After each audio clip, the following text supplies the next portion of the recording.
علیکم السلام ورحمۃ اللہ وبرکاتہ۔ اللہ رب العالمین آپ کو جزائے خیر عطا فرمائے اور خیر و عافیت میں رکھے۔ آپ کی بات چیت اس بھائی سے ہوئی جو موزے پر مسح کا قائل نہیں ہے، اور اس نے یہاں تک کہہ دیا کہ سلف میں سے کوئی بھی موزے پر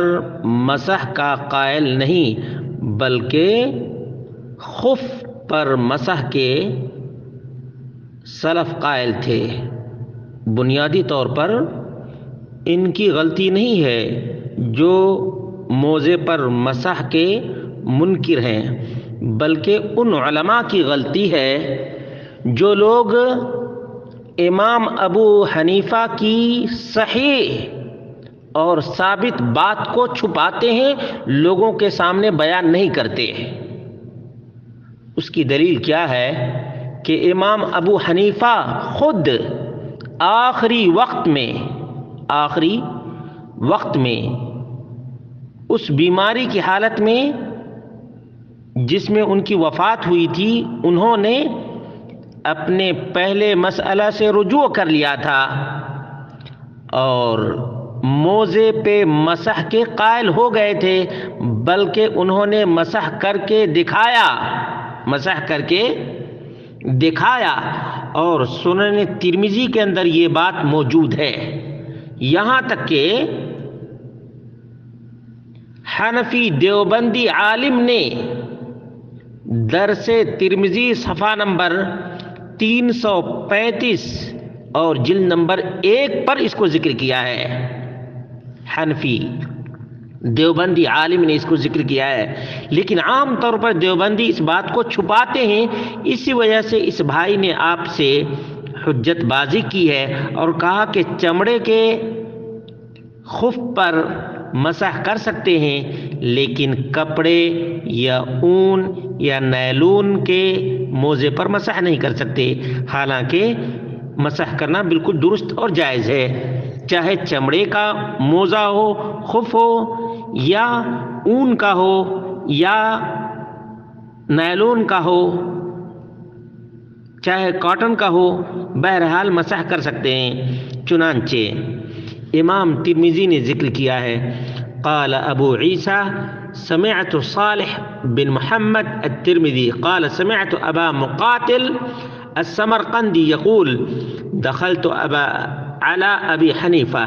فی مرضه الذي مات فيه فدعا بماء فتوضأ وعليه جوربان خف نہیں، یاد رکھیے گا، وعليه جوربان فمسح عليهما ثم قال فعلت اليوم شيئا لم أكن أفعله مسحت على الجوربين وهما غير منعلين۔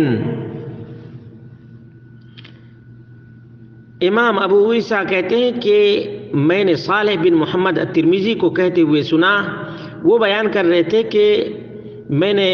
ابو مقاتل سمرقندی کو کہتے ہوئے سنا کہ میں ابو حنیفہ کے پاس